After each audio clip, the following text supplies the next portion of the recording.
If you are a B2B service-based business owner and you are looking to gain more clients, create more impact and more revenue in your business, tune in to Amplify Your Marketing Message with Christine Campbell-Rappin. Every week, we're going to take you through how to build an audience of buyers, mastering your marketing message, and making offers that convert consistently. We'll see you all on the inside.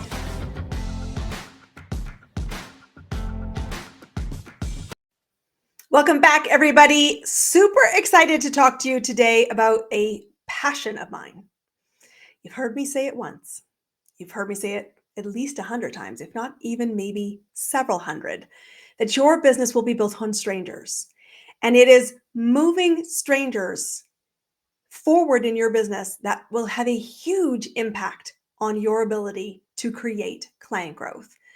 And when you can move somebody from a stranger to a subscriber, when they put up their hand and say, I want more of you, more of your expertise, more of the solutions that will guide me to the results I want, you have a golden opportunity. And I'm bringing together a master at helping us move and convert strangers to subscribers. If you do not already know, it is my absolute pleasure to introduce you to Kimberly Weitkamp, who is a rock star when it comes to lead gen. Welcome to the show. Super excited to have you with us today.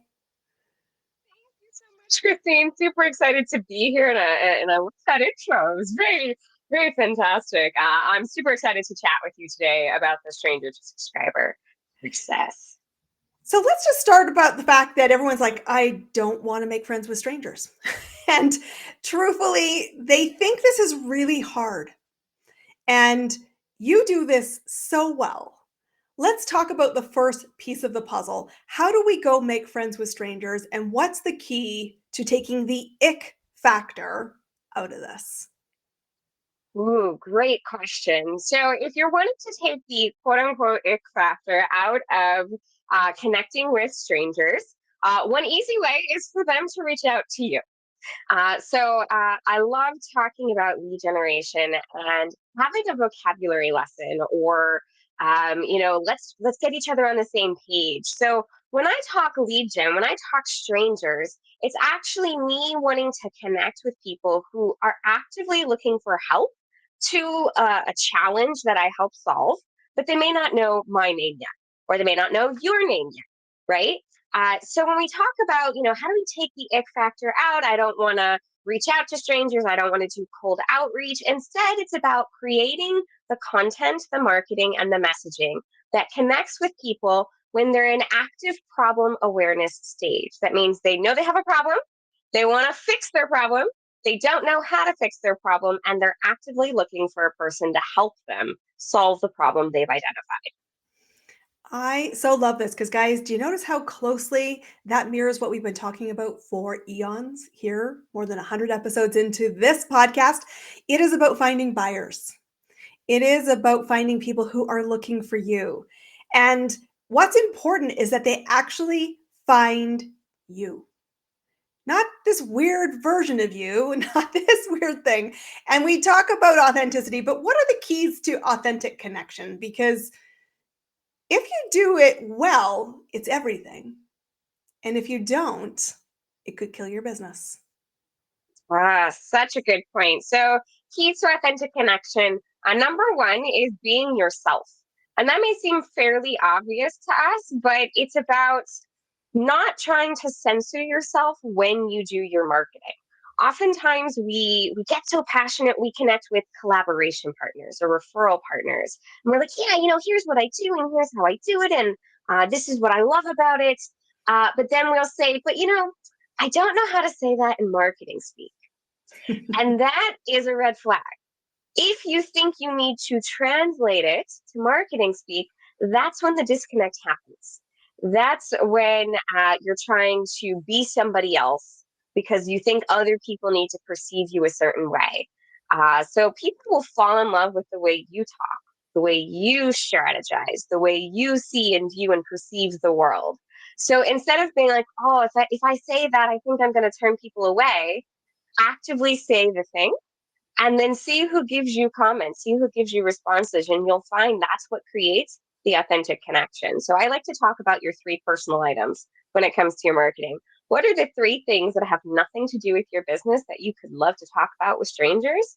And make sure to weave those in throughout your marketing strategy because you love talking about them. You'll talk about them with anyone. And that is what's really going to resonate with somebody because there's plenty of people who do what you do, but they like who you are. And that's a great way to show that you're a real person is to talk about like your love of baseball or the fact that you hate Asian food or that you love Star Wars or that you're not a fan of sci-fi at all. Like whatever that thing is, being able to weave it in, that's what helps you show up as yourself. That's what helps you remind yourself that you're a real person doing real person things and that your audience can see the same thing.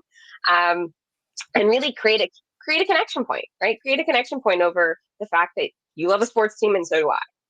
I think this is so important. It's unfiltered because your people need to not be translated to marketing speak.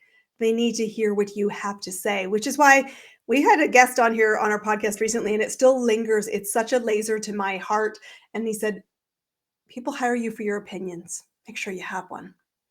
And I was like, oh, boom. It's so true, guys. That's cool. We want you showing up with you. We want you showing up as human. People do business with people, and they need to see you as not just the thinker, but the heart, the human, and the person who is also a work in progress.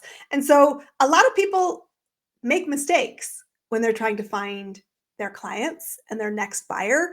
What are you seeing right now as the most common mistakes that we should address the elephant in the room around? So the most common mistake I see is choosing the wrong topic. When I talk about choosing the wrong topic, it's more along the lines of we've become experts in what it is that we do that we forget people are 2, 3, or 10 steps behind us.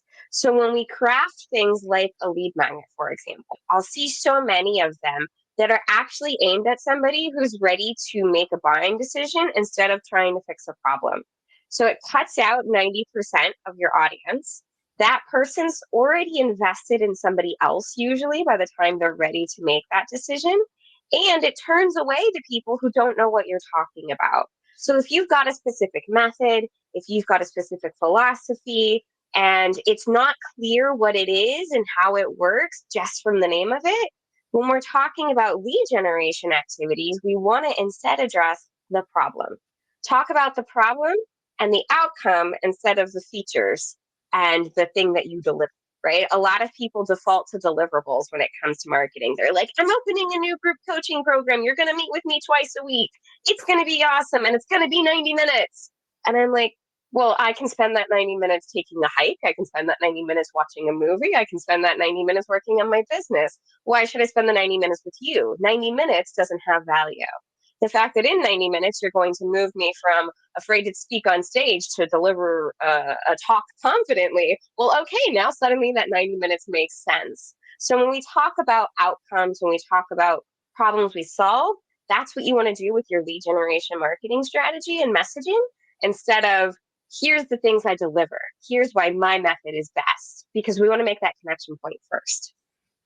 Remember, guys, when someone has said, I want to be on your list and I want to subscribe to your opinions, your touch points, your things, they really want the result. The how is not that important. And I love how you break this down into meet them where they are at the moment they're at and bring your humanity to this. This is why I'm such a fan of the work that you do. And it sounds like a good theory. How come we fall apart and we don't have the results that we want? You have this 7-step process. Where do we start so we actually create strangers who are subscribers who want to hear about our business as it relates to solving a problem and actually create really big ripples of awesomeness? Really big ripples. I love that as a goal. That's fantastic. So whenever I hear somebody tell me, oh, my lead magnet's not working, oftentimes what they're saying is, I'm not getting calls. But there's 7 steps to that outcome.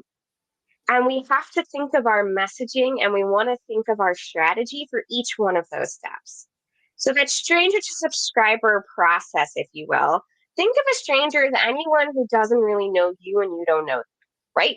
It's kind of the definition of a stranger, but it's also the definition of a stranger when we're talking about getting people to become our clients.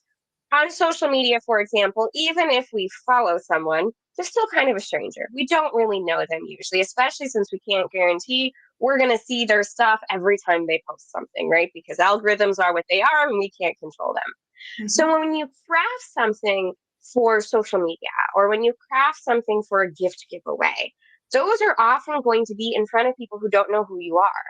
So the messaging you want to have is enough to stop the scroll, right? I'm going to go scroll through my phone. So it's stop the scroll, be authentic, be interesting, be different, and ask for an action, which is to click the link. So the first stage is how am I interacting with them in Strangerland, right? That's the first stop the scroll. It's the first step to converting somebody into a subscriber on your list.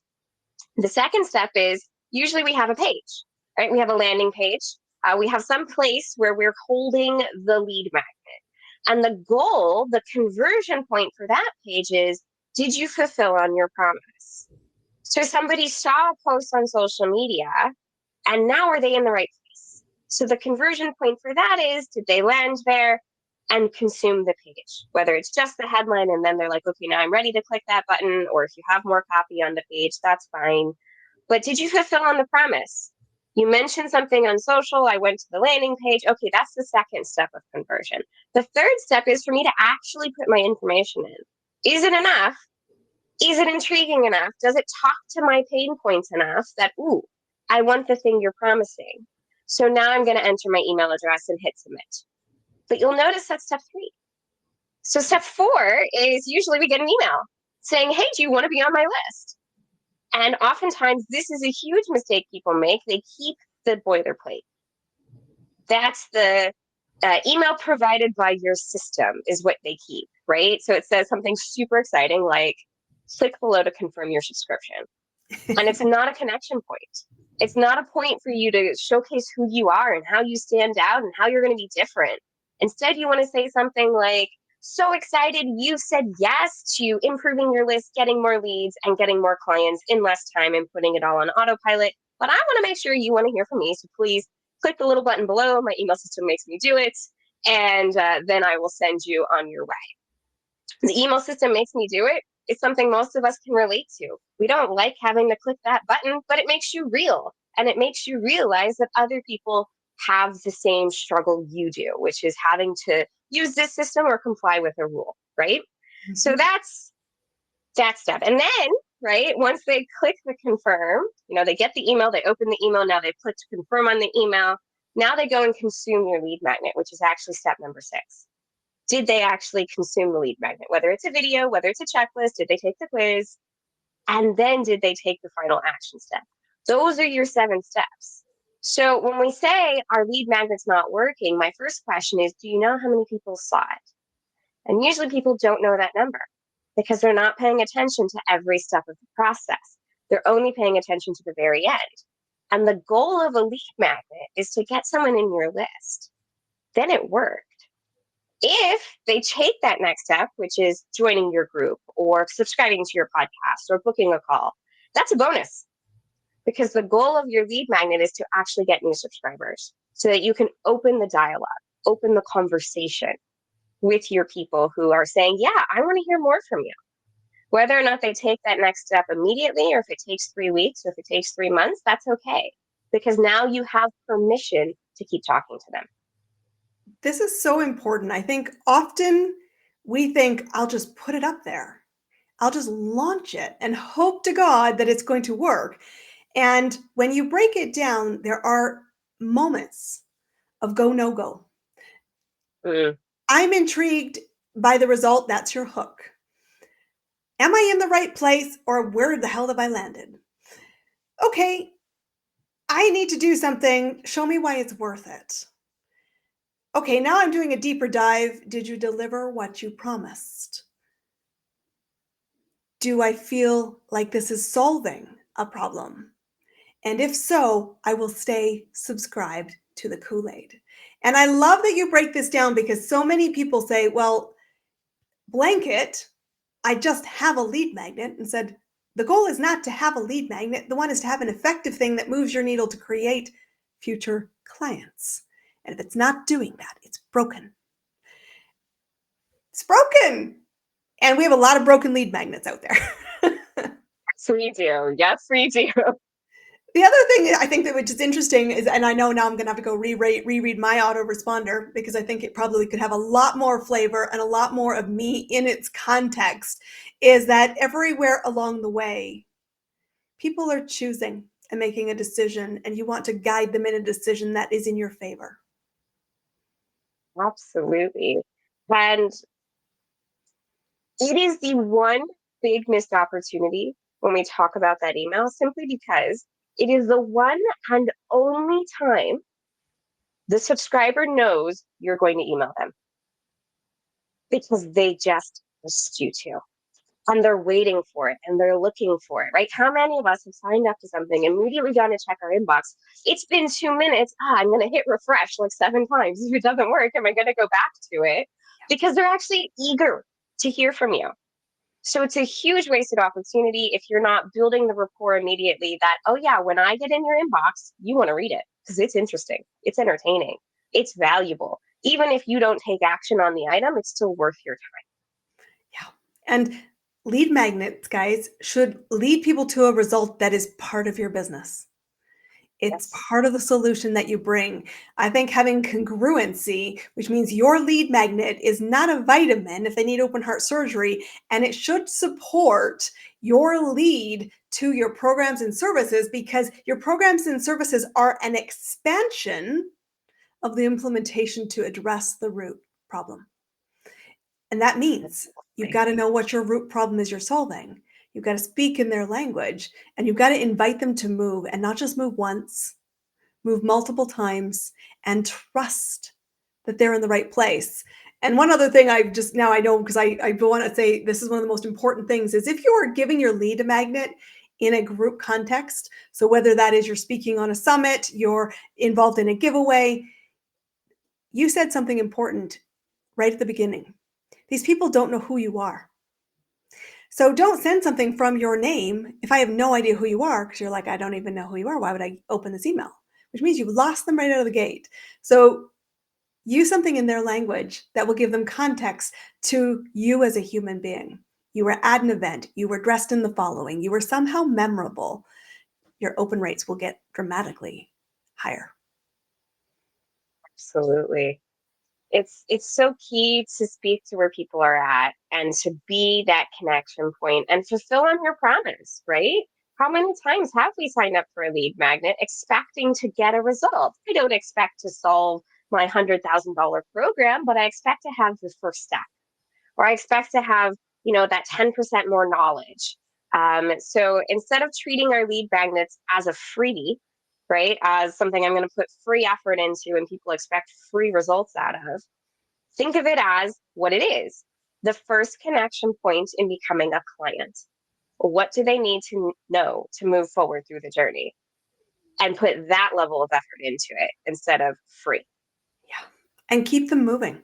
This is, I think, one of the hottest debated things is your goal of the lead magnet is a subscriber. And you said that, and I love that. So simple and true. And that means if they are not a buyer for you and they decide through your communication and that you're not for them, celebrate the unsubscribe.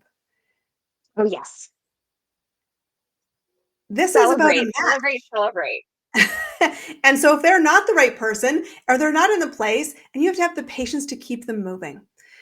You will have people on your email list that will become clients many years down the road. You will think it's not working. What are you observing? And I love that you also suggested, go look at these 7 steps. When you say something's not working, what isn't working, and what are you addressing to make it work better? And this is a game of incremental gain. One new subscriber can change your business. Absolutely. So I want to ask you, because I said I'm a big fan of the work that you do. We played around the block quite a few times over the last couple of years. What's working for you right now in your business to create impact, to find your next subscriber? Oh, great question. Great question. So around finding my next subscribers, it's consistency. It's consistency. So I've met so many people who have a lead magnet, and when they promote it, it works, but they're not promoting it. And they have this mentality that, oh, well, I just shared it. Like, why should I share it again? And we've already said, right, on social media, even people who have said, yes, I want to hear from you. I want to follow you. You're a person I want to see in my feed. About 1 to 3% of what we put out there shows up in their feed immediately. The rest of it's going to be days or months down the line, and they're not going to see everything we put out. So we have to overcome this idea that we're going to bother people. Because on social media, especially if you're using social media, there's so much else to see that if what you have to offer is not of interest to them in that moment, they won't remember it. So don't worry about being a bother. Consistently share your lead magnets. Consistently share there is a way to create a deeper relationship with you, and it starts here. So what I tell people to do is every week minimum, be promoting a lead magnet. And you should have 3 to 5. So every week of the month, you can be promoting a different lead magnet so it doesn't feel as if you're promoting the same thing. But you want to be constantly sharing because who knows when it will resonate with the right person. There's no way for us to determine what's going on in other people's worlds. But if we create something so fantastic that when it's the right time, that's exactly what they want, then they're going to say yes. And when it's not the right time, that's okay because it'll come back around. I think that is the most brilliant piece of advice. Your business always needs new leads. Your business always needs new subscribers. And if you don't make the offer, it's really, really hard to get what you want, my peeps. Really hard. Let's make this simple. How do people find you to learn how to be better at their lead magnets, how to take their audience to subscribers, and how to build those 3 to 5 tools that are really going to skyrocket not only the short-term business results, but their engine of consistent client growth? So you can find me at theaudienceconverter.com. Yes, there is a theaudienceconverter.com. I'm also on LinkedIn. You can find my posts and content out there. And if you want to take people from strangers to subscribers, then I have a checklist to guide you through that path, which actually talks about what marketing do you need to guide them from stranger to subscriber. And that can be found in the show notes as well at theaudienceconverter.com/stranger-checklist. It's really long. So, but be sure to grab the link there because it's all about how do I get them from they're a stranger, don't know who they are, I don't know who they are, to now they're a subscriber and want to hear more from me. Guys, this is a fundamental to amplifying your marketing message. This is the key piece of the puzzle. Please go connect, grab that checklist, and more importantly, use it to the betterment of your business. Kimberly, it is always fun to have you on our platform and to play with you. We want to see you win authentically. We want you to find your people. We want you to avoid the mistakes and implement these 7 steps. Check the details, grab that link, and be back here as we talk about how to find your next client on Amplify Your Marketing Message. Have a great day, guys. We will see you on our next episode. Kimberly, thanks for being our guest today. Thank you so much, Christine. That's a wrap on another amazing episode of Amplify Your Marketing Message with me, your host, Christine Campbell-Rappin. Be sure to subscribe on your favorite podcast platform so you don't miss another great episode. And be sure to visit christinecampbellrappin.com/podcast to get a free resource on how to master your marketing message. We'll see you all on our next episode.